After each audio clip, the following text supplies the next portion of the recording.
안녕하세요. 연세 아이아기 교정치과의 대표원장 치과의사 유성훈입니다.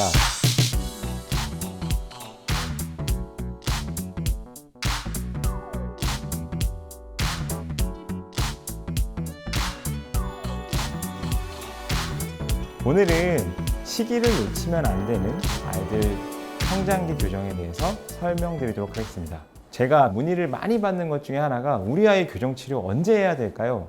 라는 질문이 가장 많습니다.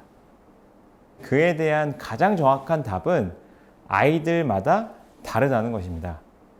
교정 치료라는 게 굉장히 개별화된 치료고 아이들 치아 발육 정도나 골격적인 부조화 정도가 다 다르기 때문에 그 부조화 정도가 어떤 원인이냐에 따라서 개입시기가 다 다르거든요. 하지만 건강검진 받듯이 교정치료도 이 시기쯤 가서 체크 한번 받으면 큰 문제 없이 걱정 없이 그냥 치과 다닐 수 있는 그런 시기가 있거든요. 그래서 그 시기에 대해서 설명드리도록 하겠습니다. 만 7살에 저희 병원에 왔던 친구의 엑스레이 사진입니다. 친구의 문제점을 제가 설명을 드리도록 하겠습니다.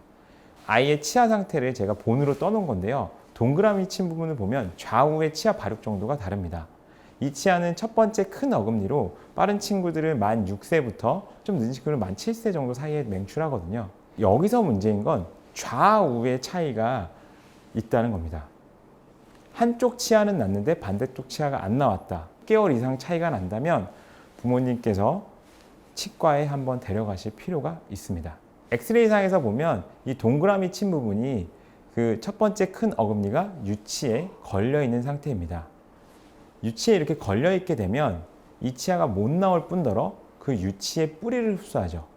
이 유치는 실제로 작은 어금니가 뿌리를 흡수하고 나와야 되고 그 시기는 만 10세에서 11세 정도 사이가 됩니다.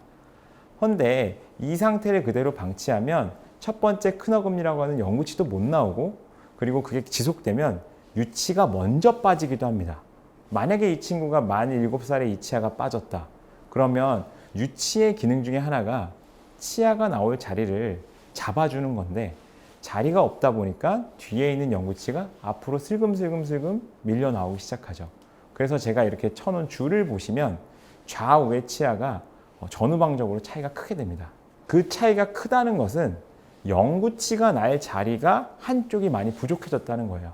그래서 이런 친구들은 늦게 병원에 오게 되면 이런 장치를 껴서 다시 공간을 회복하고요. 공간 유지 장치라고 하는 장치를 다시 끼게 됩니다. 안 그래도 충치 관리하는 게 쉽지 않은 시기에 이렇게 장치까지 있게 되면 관리가 더 어렵게 되는 것이죠. 그래서 이런 것들을 사전에 예방하는 것이 필요합니다. 다음 친구 같은 경우에는요. 반대 교합이라고 해서요. 원래는 윗니가 아랫니를 살짝 덮는 것이 정상 교합이죠. 근데 이렇게 흔히들 알고 있는 주걱턱처럼 아랫니가 윗니를 반대로 덮게 되는 것을 반대 교합이라고 하고요. 이는 보이는 즉시 해결해 주는 게 교과서적인 정답입니다. 하지만 원인에 따라서 그 개입하는 시기가 다르고요. 어떤 친구들은 간단하게도 해결이 됩니다. 이 친구 같은 경우에는 실제로 반대 교합의 원인이 치아가 맞닿아서 생겼습니다. 이 사진상에서 보면 위 앞니가 좀 이렇게 틀어져 나와 있다 보니까 아래 앞니가 거기 걸리는 거예요. 우리가 턱을 뒤로 넣기는 어려운데 앞으로 빼는 건 쉽거든요. 그래서 아이들이 앞니가 걸리니까 뭔가를 씹어야 될 때 앞으로 내밀게 되는 것이죠. 그렇게 내미는 걸 펑셔널 시프트라고 저희는 표현을 하고 그런 펑셔널 시프트가 보일 때는 빠르게 개입해 주는 게 필요합니다. 그래서 저는 일반적으로 만 6에서 7세경이 되면 이 보이는 사진과 같이 파노라마 엑스레이라고 하는 것을 촬영하실 것을 권장해 드립니다. 실제로 큰 비용도 안 들고요. 얘를 찍게 되면 여러 가지 장점이 있습니다. 첫 번째는 영구치가 다 있는지를 알 수 있고요. 두 번째는 충치가 어느 부위에 있는지 볼 수 있습니다. 그리고 세 번째로는 교정적인 문제가 발생했는지 안 했는지를 1차적으로 스크리닝할 수 있습니다. 그래서 만 6에서 7세경 정도가 되면 교정치과에 내원하셔서 우리 아이가 문제가 있는지 없는지를 평가하신다면 미래에 발생할 수 있는 교정적인 문제에 대한 체크를 검진하게 되는 것이죠. 자, 오늘 교정치과를 언제쯤 방문해야 되는지에 대해서 설명을 드렸습니다. 조금 도움이 되셨나요? 실제로 교정진료에 대해서 질환별로 부모님들이 다 아시기에는 너무너무 복잡합니다. 그냥 적절한 시기, 만 6에서 7세경에 교정치과에 내원하셔서 파노라마 엑스레이 찍으면 되겠다만 기억하시면 될 것 같습니다. 감사합니다.